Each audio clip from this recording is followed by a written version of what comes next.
Hey guys, this will be video 8 for the Flying V design build. This is probably going to be a fairly technical video as well, but I've got a good feeling that I'm going to be able to stay on point and keep it fairly interesting, and it shouldn't really get boring, at least I hope not. I am going to be doing some routing in a little while, but I want to just basically read through my point list here and kind of give you an idea of what I'm going to cover in this video. And it's going to be pretty much packed to the brim. I'm going to be covering routing the Floyd Rose / Leo Fender pocket, which it is routed. It's buried under that woodwork right there. And then I'm going to actually do a demonstration of running the router and routing out the bridge location pickup. And then I'm going to move. Then I'm going to pause the video, and I'll be pausing throughout the video. But then I'll pause the video. We'll move over to the layout table. And what am I going to discuss at the layout table? Preparing for the neck pocket route work, and the final call as to what sort of neck we're going to be going with. And in reference to the neck pocket, let me hit these 3 points really quickly. I'm going to talk about the high points of routing for just a flat pocket, a very basic, very simple route. I'm going to hit the high points on that. You should have enough information, but by the time the video is over, to start sitting down with your straight edge and paper and building a little cowboy jig of some sort to do that. And then I'm going to move to taking that exact same flat Fender-esque strap type pocket and then pitching it, as we've already covered a little bit. And then I'm going to end with the discussion of doing a set neck or a tenon like a Les Paul or a high-end jazz guitar. I'm not going to discuss any dovetail or anything like that. I may later on, but not in this video. And then I'm going to end on kind of a high note, talking about how is it okay to deviate from original recognizable designs, which is basically what I'm doing here, and should you do that? And I'm just going to hit the high points of that later on. So let me check the time, and we're at 2:43. I don't know how the audio is going to be over here because in my shop, which is in my basement, we're at the routing station right now. And unless you watch some of the videos related to the Les Paul restoration, we haven't spent any time at this table. So I say that to say this: I don't know how the audio is going to be over here. It may be really brash and really loud. One thing I am going to, for certain, try to make certain that I remind myself, if any time I'm ever going to power up a power tool, I'm going to let you know to either get your earbuds out or get earplugs in or turn the volume down. But I'm going to try to be respectful of those things, and we're going to pull the trigger on some power tools. Now, how would I proceed with, and I tell you what, let's do this. I'll go ahead and talk about the Floyd Rose just briefly so I can get it off the table. I'm going to turn this up and see if it's even in the table. I mean, in the camera, because I got these. Let me just hold it. I got these cabinet clamps that are kind of long. That should be in the video. Basically, what I'm going to be talking about is how, when you're doing this, this is the kiddie pool that I was talking about. The reason, and most of you guys are probably thinking, we already know this stuff, but just bear with us because there's a lot of people out there that don't know this type of stuff. So when you have the whole Floyd Rose or Fender type tremolo system, it has a little block that comes through the body, and then it has these springs that go up in here. Well, that not only does that block have to pass through the body, it has to be able to move freely and not bind or twist. So I'll be covering some of that later on, but I've got all of that covered up right now because I want to kind of just dive right into pulling the trigger on the router and routing out this the bridge pickup location. All right, so what do we got? How would you? I wouldn't recommend doing this on the bridge location because you're going to be going so shallow. But if you were getting ready to really route out a massive area, you could come in with a Forstner bit, which this is called a Forstner bit. Let's see if I can get in the camera. What I like about the Forstner bit, this is it has a very small brad point right there, and you can put that point on a predetermined location. And if you're doing this with a handheld drill, man, it'll stay on point. Or if you're using it as a drill on a drill press, you can just go up against a location, and you can pretty much trust that if you just gingerly touch that location and then you drop your drill press down, you'll very, very unlikely travel, especially if you have the body clamped or your subject clamped down. And then you can take your drill press and go, bzz, bzz, bzz. You're going to move the body around, and you can, this is called, what is it called? It's like rough out, but you're roughing out. It's called something. I'm drawing a blank. You're just roughing out the mass so that you don't have to take your prize router bits and burn them up. So what I'm going to do, I'm going to pause the camera. I'm going to take this over to the drill press, and I'm going to rough out a little bit of this mass. I'm going to go very shallow. I'm only going to watch the top of the bit go down till it is kind of flush with the surface, and then I'm going to stop. And then I'm going to come back and show you that. Then I'm going to run the router, and you'll see how very quickly the router was able to work because it was freed up from having to route out all that massive material. So let me pause right there. Okay, I got that roughed out, and that took about maybe 10 minutes. Give you an idea. Let me get behind the camera.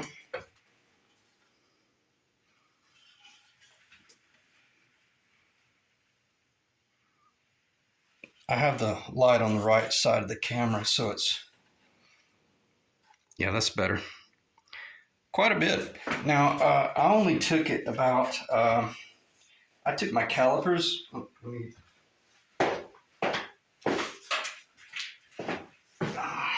These are called calipers, and you can, let's say you wanted to do a maximum finish route depth of, I don't know, we'll say 7/8 of an inch. Well, you could set this at about a half, and then you could use that as a gauge to just look at the end of that caliper. As you're up there, you could drill the first hole right in the middle, stop, pull everything out, and then measure it. And then you can set the depth on the drill press and either follow the depth, or you can just eyeball it and watch each successive hole, and you'll get a feel for pretty much how deep the Forstner bit has to go down into the body in order to meet that target. All right, so what do we do next? We route we make the first route pass, and let me see if I can get this in the camera so it's pretty easily seen. That ought to be a pretty good location. And then what I'm going to do, I'm just going to put my quick grip up here on my specially designed table. When I talked about this table in the past, this is a router table that I built, and it has lips around the edges where you can catch with clamps, and you can clamp what your subject in place and work it. All right, so I just realized that I have not set the depth on this route yet. This is what I'll show it. This is what I'm going to be using. This is my Porter cable. This is pretty much my best friend when it comes to routing. I've had this router forever, and I watch them on eBay, and they always sell for about $100 some odd. They're fairly, they hold their value. But what I'm about to do, I'm going to pause the video, and I'm going to set the depth so I don't just jump ahead of myself and make a mistake. But that's my bit that I mentioned, the short bit. And anytime you're working with a router, always have it unplugged, period. Need I say any more? But that's the bit and that's the bearing. So you're wanting to make certain that you have your collet is way below the surface, which it is. And I'm basically probably only going to make one pass on the video, and then I'm going to shut it down, and then I'll come back later on and do the finished pass. So let me pause the video, set my depth, and then I'll be right back. Okay, I'll briefly show you how I set the depth on this tool. I still haven't plugged it in yet, but what you're going to want to do is, if you want to route down, a certain depth where you can't just take that measurement, it's easier to just take a squaring tool and use this as a depth gauge. And I've already hit that, correct?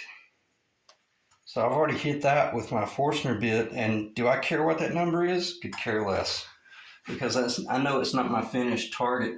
But what I'm going to do, I'm going to set this up on the router on that bit, and then I'm going to set this base just a little bit beyond it. That way I'll go ahead and kiss into the bottom, so that once I pull this jig off, I'll have something really attractive to show you guys. So let me check the time. We're at 11:45. I'm going to get plugged in. All right.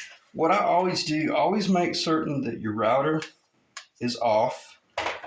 If you're using a router control, and I'm about a variable control unit, I'm going to pull the camera out and show you what I'm talking about here.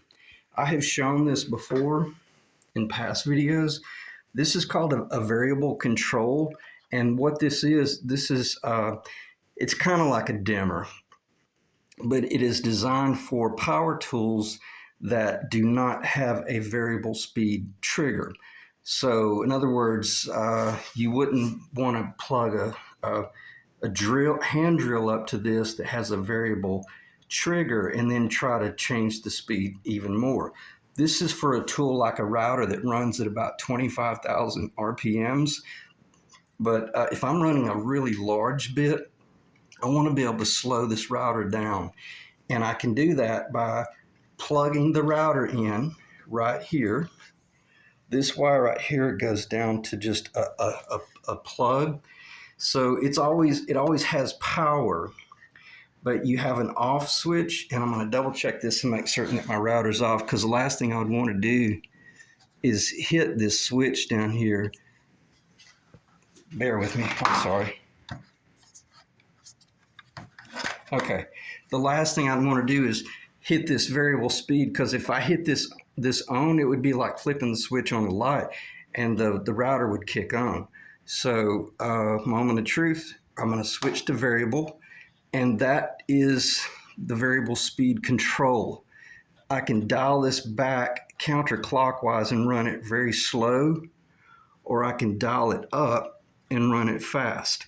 I got this at a store called Harbor Freight. They're like a discount supply house. So, or I could flip this up in the top position and just run it at full speed. So I'm going to put it in the, I'm running a really small bit. So, well, I'll put it on the variable and I'll just show you how it works.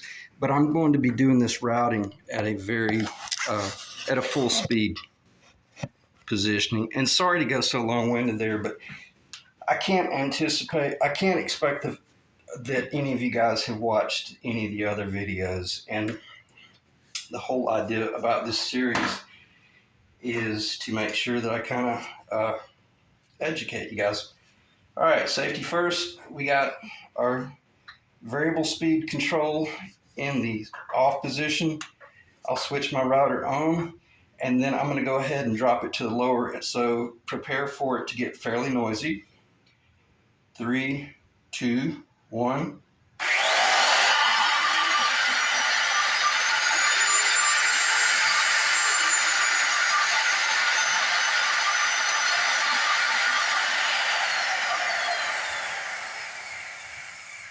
So you could hear the motor in the router, how it slowed down. If I'm not mistaken, I think it slows it down to about 17,000 RPMs.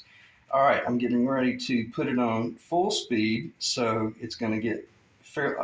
I'll just leave it on variable and I'll start out kind of quiet, but then I'm going to crank it all the way up. So 3, 2, 1.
Okay, I'm gonna pause the video because I'm gonna double check my bearing and call it and make certain that I'm not making any mistakes. So be right back.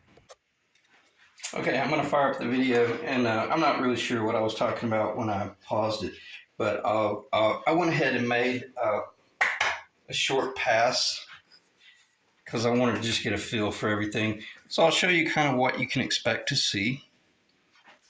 I'm sorry, let me get behind the camera. Man, the light, it's so hard with these shadows.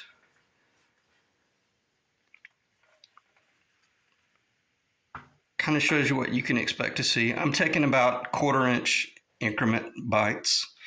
So let me get set back up.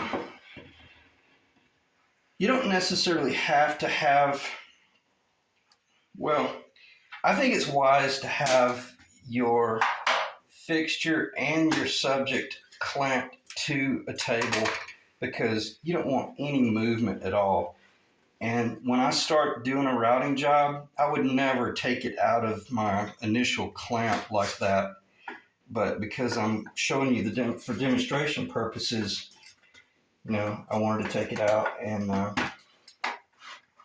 because you run the risk of effing it up, and you don't want to get it out. And I'm going to look up there and make sure, because I don't have this jig glued down. It's just clamped and held in place with these four corner clamps. So, all right. I don't see any reason to pause the video. So prepare for the noise. I'm going to turn the vacuum on first. It's coming on right now. And then the router will follow.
started doing the routing, I realized, oh man, that was really poor instructions, what I just showed just then. I was doing what's called climbing cuts. You're not supposed to do that. So anyway, climbing cuts cut really nice and clean. Just imagine, okay, here's your router bit. It's in the router. You turn on the router, it starts turning this way. So if it's turning this way, I'm hoping that's in the camera, you should be cutting into your subject so that the blade cuts in. But if you start moving the router in that way, it'll start acting like a bicycle sprocket or a sprocket, and it'll start grabbing, it'll pull. Because I've done so much routing, I'm able to allow the tool to kind of pull a little bit and keep it under control, and it makes for a very, very clean cut. But keep in mind, I was only biting out about 1/8 of an inch in depth. You would not want to do that if you were biting out. Well, you shouldn't bite out more than 3/16 of an inch. And I don't want to start going off the rails because I'll spend 20 minutes talking about thicknesses of wood, hardnesses of wood, and stuff like that. But I was doing a climbing cut, but then you saw how there at the end, I slowed down and I stayed against the wall of the jig. I allowed the bearing to really run against the jig, and I was not doing a climbing cut then. I was doing a forward cut, or a pushing cut, I guess you would say. So, all right, let me stop talking about that. But it's one of those things, as they say, do as they say, not as they do. So, all right, I'm going to pause. Well, till we do, I'll pull it out of the jig completely, because let me think for a second. Let me do this. I'm going to pause the video. I'm going to take advantage of the fact that I have this jig in place, and I'm going to go a little bit deeper, but I want to make that depth based on the pickup that I'm planning on using, and I want to make sure that I measure that. So let me pause one more time. Okay, let's finish up this portion of the video.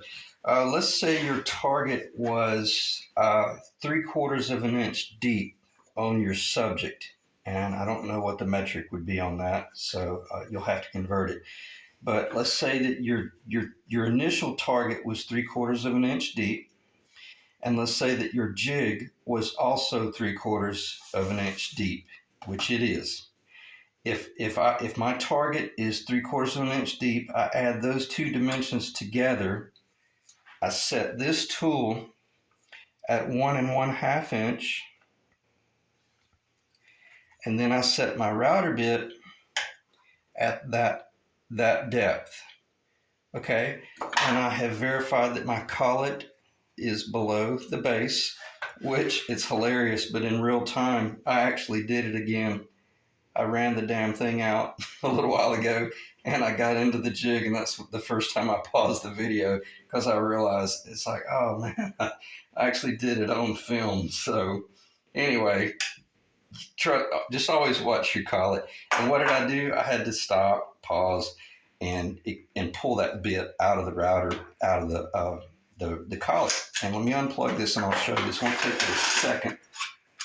This is why I love this little bit. Look at that. That's amazing how much depth. And I'm unplugged, and this won't take but a brief moment, but I want to show you just how long this bit is. I may have already shown this bit. Here's another reason why I like the Porter cable. Watch this. See, it's locked right now, but it has a release, and that's worth money. So there's your router bit. You see how long it was, and I was still down in the router a good 1/2 an inch. So, all right, I'm gonna I'll leave the video rolling. But let me get some of this stuff out of the way. Always keep your tools so they're accessible, because when you're working with routers, the less you have to think about, by far the better, because it really lowers your risk of getting hurt. So if you can have a little organized station, it's all the better. All right, now I feel safe about pulling this out of the jig. I'm going to drop those. I'm going to drop this, and you'll get to see in real time exactly what I'm talking about. I'm not going to start talking about this little cowboy jig, but just take a quick look, and you'll see. I did this probably 17 years ago, and every now and then I'll grab it up, and it works great. It's funny how. Now I could have also put tape on the back side of that and took my jet glue and glued it down in my target location. See how I worked off the center line, got my Floyd Rose in, knew that was all cool and true and exactly where I wanted it. Then I did some engineering on various scale lengths, the 25.5 inch scale, a 25 inch scale, and then a 24.562 inch scale. That's at the 22nd fret location. And once I had all of these calculations, if I decide to go with a 25 inch scale, 25 and a half inch scale, or 25 inch scale, or 24 and 3/4, it didn't affect this bridge pickup location.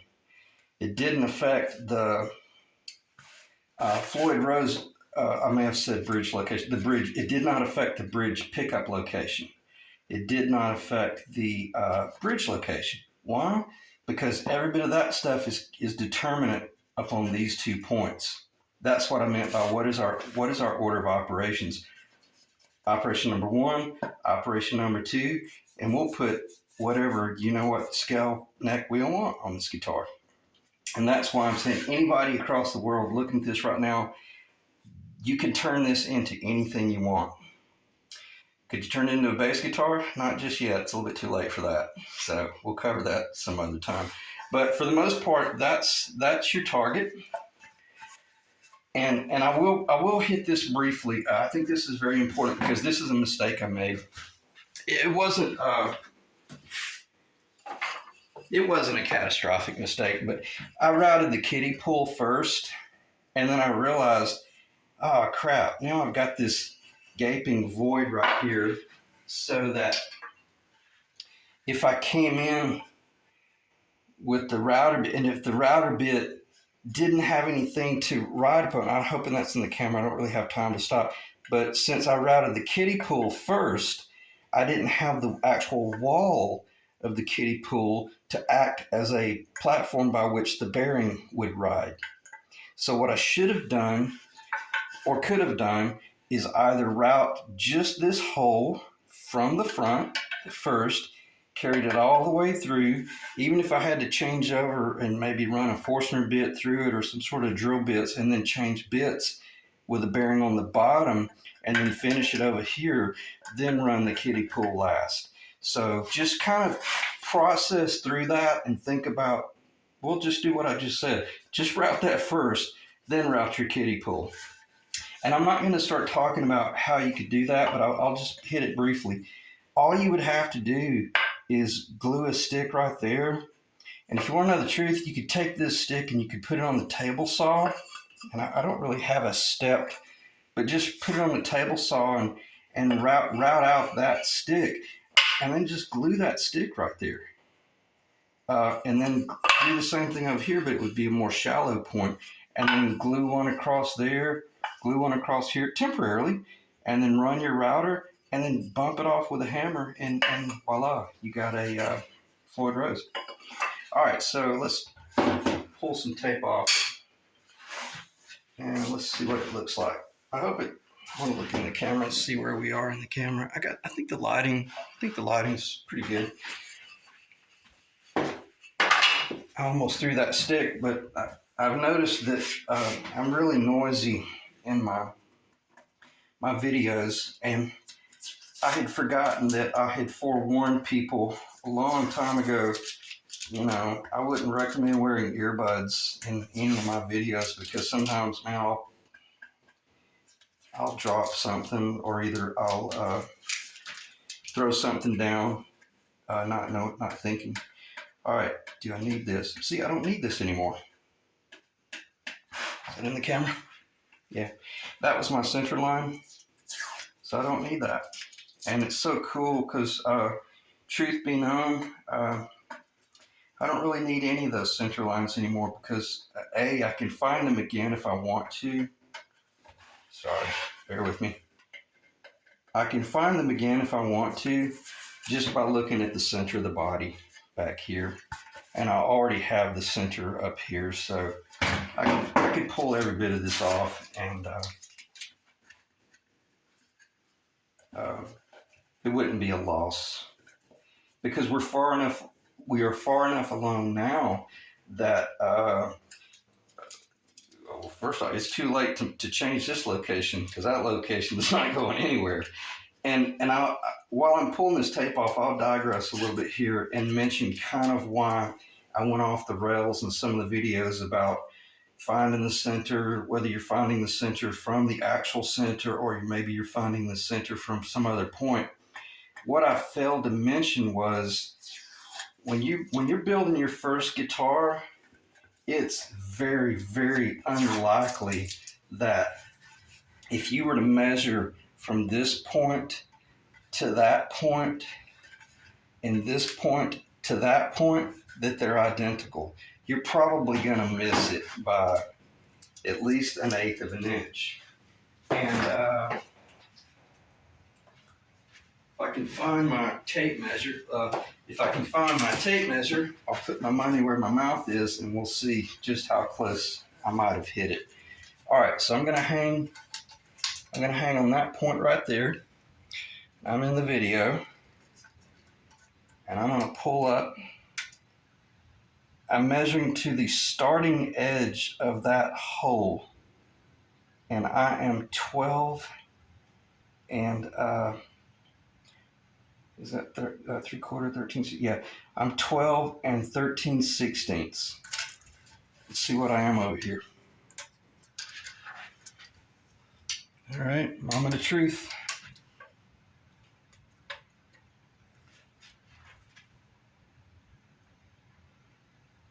I'm about a 64th under.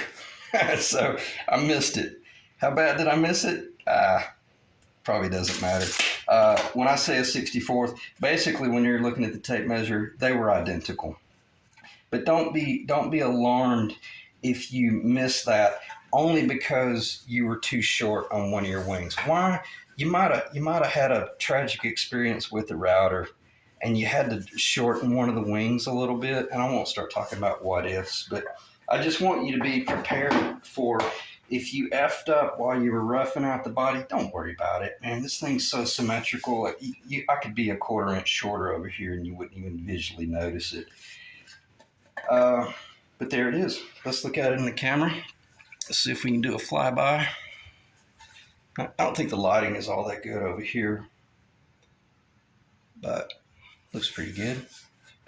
I think this tends to be a fairly good picture of the body when you look at it like that. But it looks pretty good. Now let's look at our route in here. Looks pretty good. That's 3/4 of an inch deep.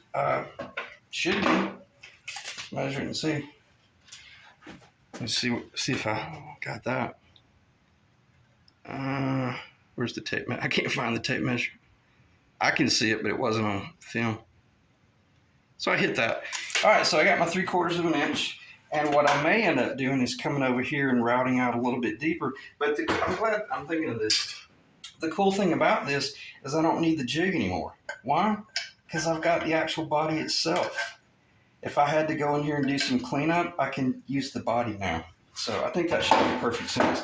And what I'm going to do, I'm going to pause the video and kind of regroup and think about how I want to proceed with the rest of the video, because that in itself was pretty informative, and it just was. So let me pause the video and then I'll come back and I'll have a plan of action.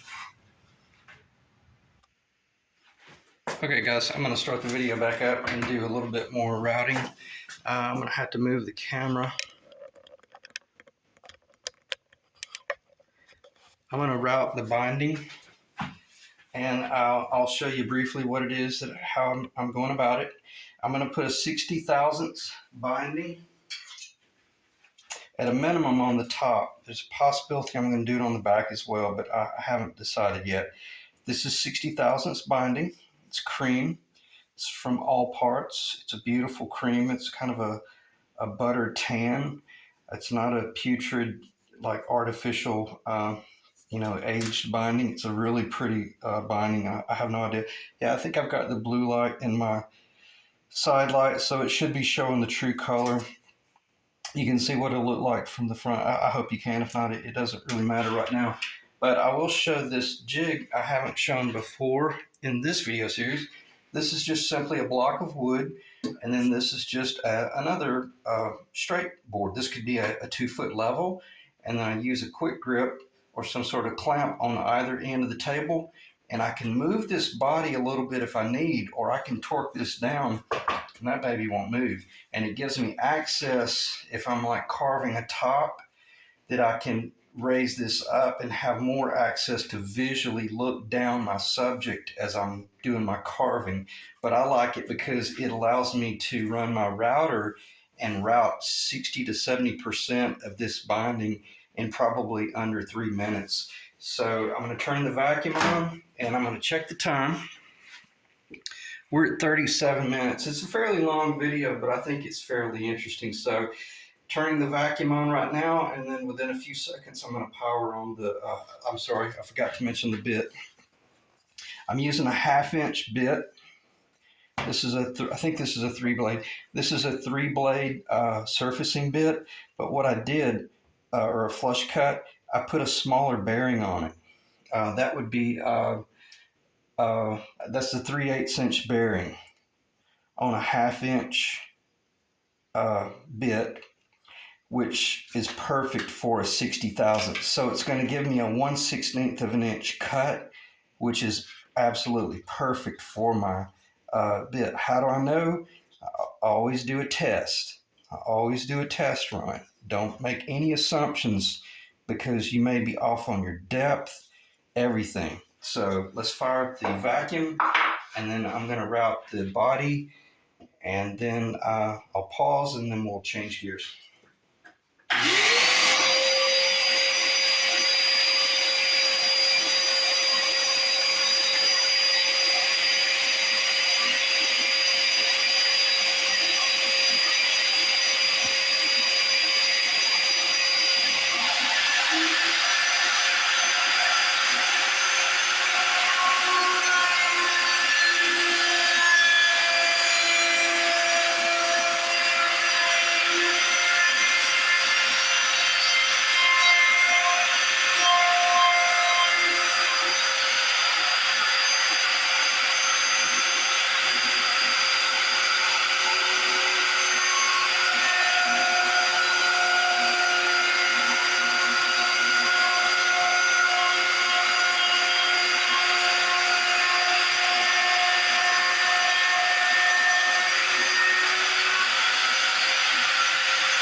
What I was showing there is when I was pointing at that corner, that's your pivot point.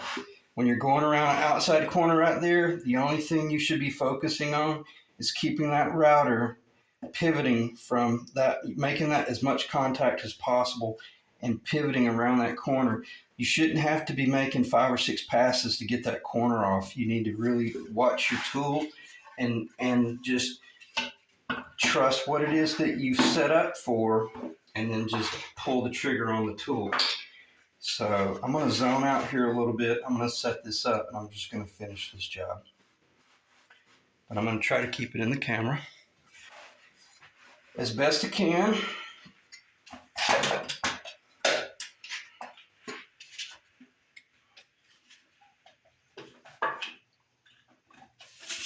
Because see, I've got to be able to get my router base up in there to start. And then I've also got to be able to finish. So I don't want to have to set up. I only want to set up one more time, or this second time right here. I don't want to have to do this in 3 passes. This ought to be a 2-pass operation. And it should show you what I had meant by, you don't have to have, multi-$100 jigs and all that crap. Just use the tools, use the bearings, and trust your clamps. It's not going anywhere. All right, vacuum.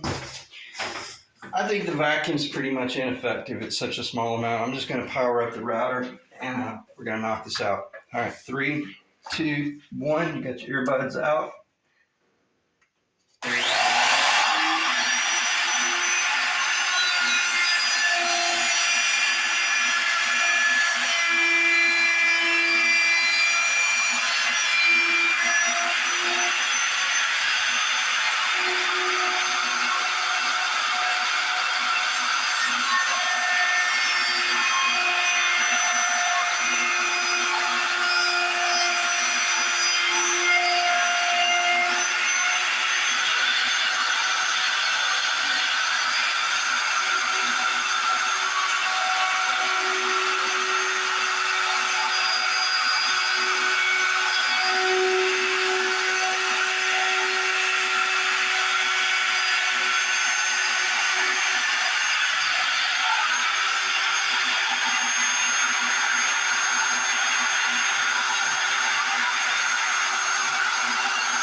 All right, let's look at what we got. Should I leave this on? I don't think so. Oh no, better. If we start talking about scale later on, I won't have anything to reference. All right, this is where I don't know what it is about this stuff. It vacuums and it holds the dust, kind of like you would get the styrofoam on you. Let's do a flyby. Oh, I know. Sorry. Now this binding is probably going to be a little bit tall. Yeah, this is a 5/16" binding.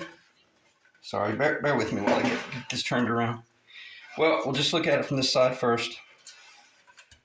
And let me step back and look in the camera.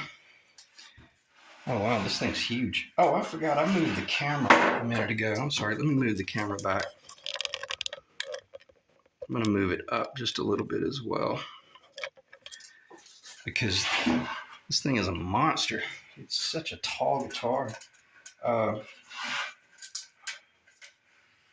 This is just two pieces of binding taped together, and I don't want to pull them apart, but you can see how that's sticking up just a little bit. I haven't decided if I'm going to route it deeper and have a full 5/16 inch binding, or just come across it with a razor blade, which you have to be careful, because if you scratch this stuff, you can spray over it with a lacquer, but the whole idea of using this is kind of to have a finished top. But this will give you an idea of, I don't want to bend this because it's such a thick binding and I don't want to hurt it, but you can see it doesn't take much to start bending that. And next thing you know, man, you've got a guitar. I'm sorry, I don't know if that was in the camera. Before you know it, you've got a guitar. I mean, it happens very quickly. So let's look at our channels.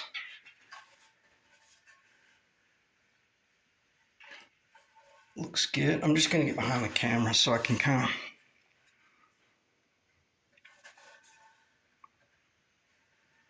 And I'm sorry if I'm showing something twice, but I can't... I'm not really certain what all got shown in the camera. That's cool. There's our little nail hole from the 1800s.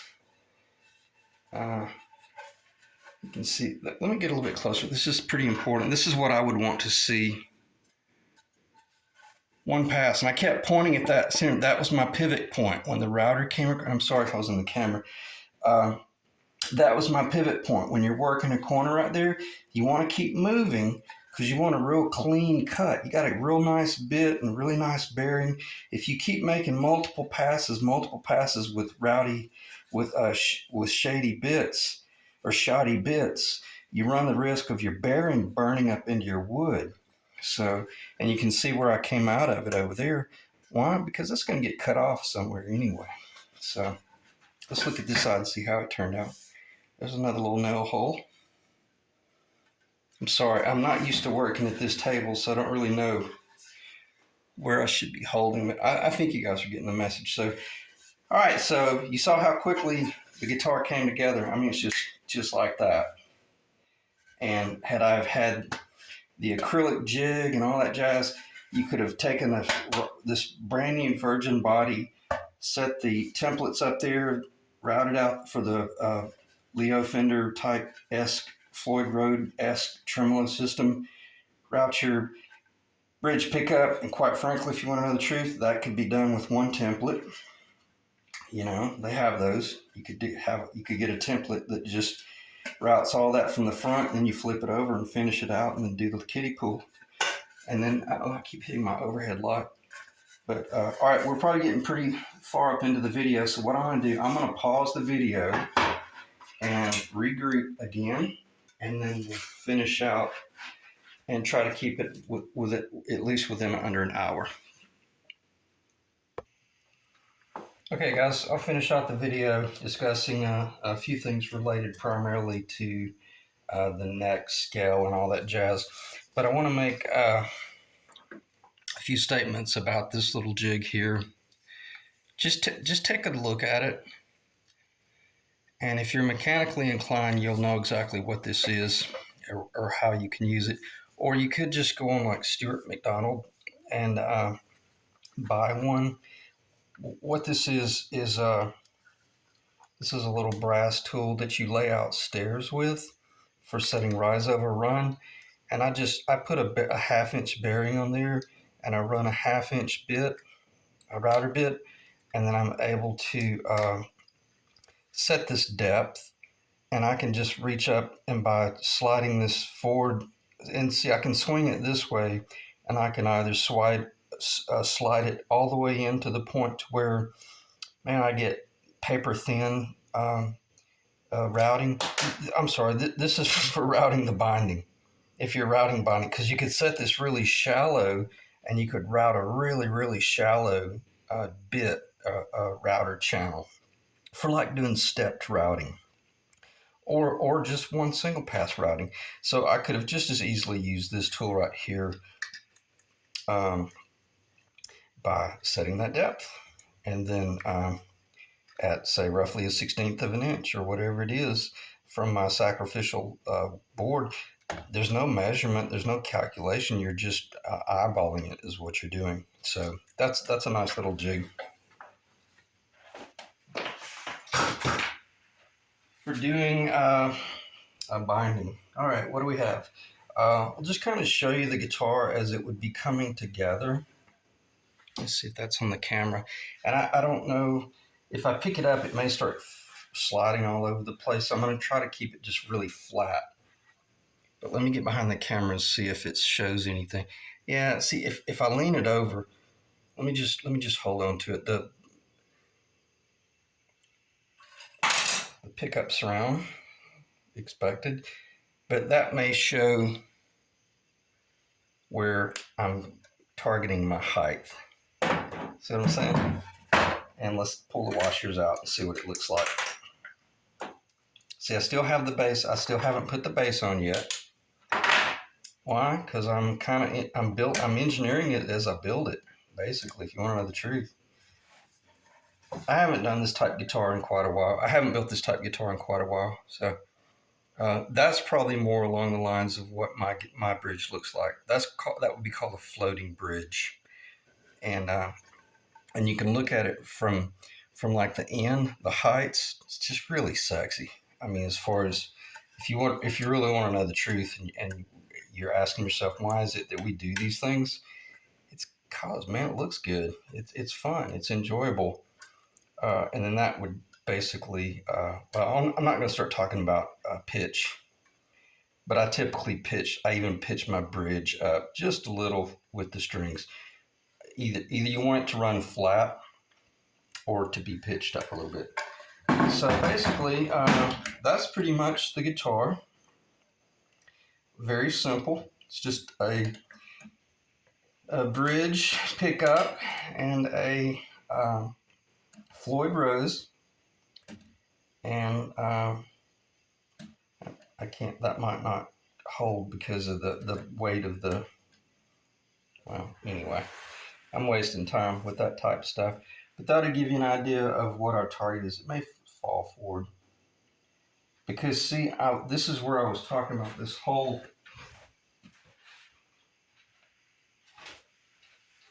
I don't have my straight edge. I don't know where my straight edge. Oh, it's upstairs. I'll just use this. This is what I was talking about, this whole height adjustment over the pickup surround. Now that I've got that routed out, I could actually put this base on there and start, well, if you want to know the truth, I could go ahead and press the studs in, and I could install the spring, the claw, the springs, and all that jazz, and I could start building this guitar without a neck. But it's not important because, again, with this design right here, sky's the limit. I could still put a flat pocket. I can put a pitched flat pocket, or I can do a tenon, just like the Gibson. So our video 1 and video 2 idea of setting this baby at the 18th fret and installing this neck still holds true. I can still do that. I can do it all day long. So on that note, that's what I'm about to start talking about, but just very casually. I want to keep this very casual, just talking about options, because the last video was technical enough to give you enough information to realize that, wow, if I, buy this neck off of online, or I buy it online, and it's a certain scale, or they say it's a certain scale, and I receive it, and it's not the end of the world. We'll just move it a little bit. You see, that's what's so cool. And on that note, I actually bought a neck last night. It's a very, very, we'll say it's a discount neck. Let's put it that way. It was cheap as dirt because I'm curious. I'm curious to see if I might be able to recommend to you guys. It's okay to go with a $50 neck. Even though this is a valuable guitar, this stuff might be way over your head, building this right here. And I get that. That's cool. I completely respect that. But if I can keep you guys in the game and still allow you to possibly bolt a 25.5-inch scale fretboard neck on this body, then all the more power. That'll be awesome, because This will get us in the game. And you've still got a custom guitar. So let's talk about necks briefly. And what I'm going to do, let me pause here for just a second and look at my list. The layout table and discuss. Preparing for the neck pocket route work. Is this a final call? Yep, this is definitely a final call. Meaning you got to make a decision what you're going to go with neck wise. High points of a flat pocket route for a fender bolt-in type neck. I'm just going to start answering these statements. The high points of doing just a basic flat, you name it, training wheels neck, and I don't mean any disrespect by that because it would still be a great little guitar. It's so darn easy. I mean, you just really have no excuse. If you can pull this stuff right here off, you're definitely going to be able to. You'll be yawning while you're doing that, and that's why you'll probably go, "Hey, man, I pulled off this other stuff. I know how to do it. I know how to do this routing thing. Now let's step up to the plate. Let's put this neck on a pitch, and let's literally make it play like a multi-$1,000 custom guitar. It don't matter that it's got a bolt-on neck on it. That's absurd to think that it's a lesser quality guitar just because a neck bolts on. If we machine our pocket properly, a bolt-on neck will give you just as good of a tonal qualities as you would get with a tenon neck. Almost, probably not quite as good as a tenon neck properly installed, but it'd be stellar. So the high points of that type pocket. Let me check the camera here in our time. We're probably getting pretty high. Yeah, we're at 58 minutes. It's very easy. And if you can pull this stuff off, let's go ahead and pitch it because it's going to be a walk in the park because you're already set up for it. And I'll hit this briefly because I don't want this to go over an hour. You could go ahead and route out the pocket flat and even go get some depth. Maybe route out a good, I don't know what the depth is. I still haven't measured. I think it hits at about 3/4 of an inch, but you might go down a 1/2 of an inch and then pitch your routing jig and just let the last pass be the pitched bottom. And you might even start out with 1 degree pitch, and then you might realize, oh, that's perfect, man, that's all I need, because the headstock's already about to kiss the tabletop. So even if it fell over with a 1 degree pitch and the headstock's not going to make contact, you'll start making decisions that I don't want to risk going 1.5 inches because it might run the risk of breaking the headstock. So I'm going to end on that so I don't waste any time. Well, I did. That was B. I covered section B. So if we got to that point, let's consider go ahead and changing it over to a 1 degree. And if we still want to get a little bit more pitch, let's go up to a 1.5 degree. And then my question is, I'm in with discussing the set neck glued in tenon design pitch on a 1 degree to 1.5 degree. I'm gonna pass on that because that's about a 30-minute conversation in itself. But I think if you're this far enough along, if you've watched any of the videos about how I installed the neck I don't think I showed that guitar in the Les Paul that I restored, the vintage 80s custom Les Paul, you'll put yourself to sleep watching those videos. But we will cover that later on because that's probably the type neck that's going to go in this body.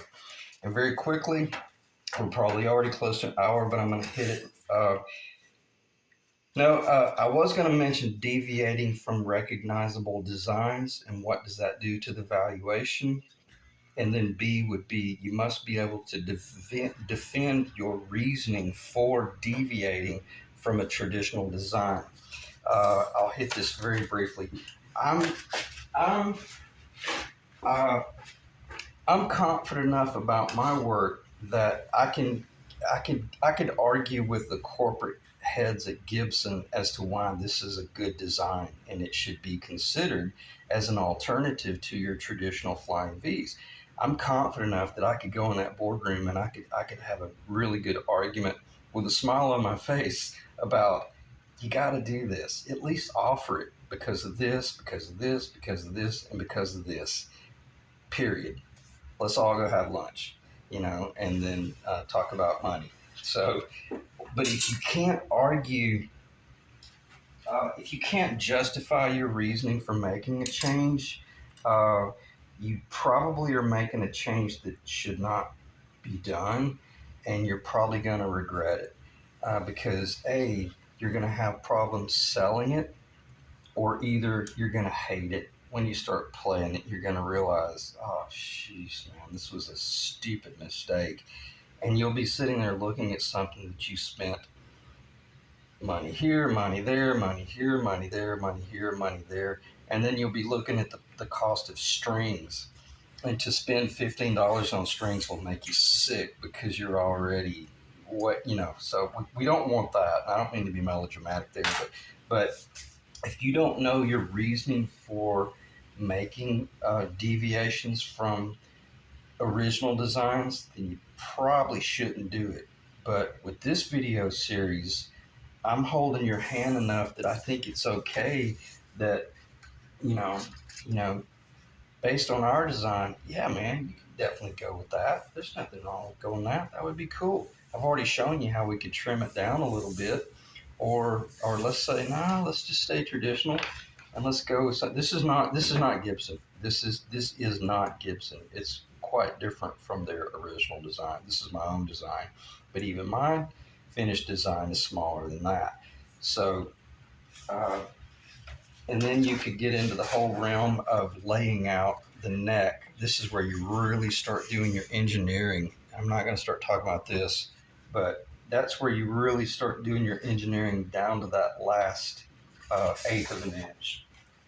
So I'm going to end the video right there because I don't want to start talking about endless options. I just want to try to end on a real cool, casual note, and with the guitar that's really coming together. And I love the way it looks. I can't wait to play it. Um, and nothing else. That's it. But I guess if anything, they start coming together very quickly once you've planned your project.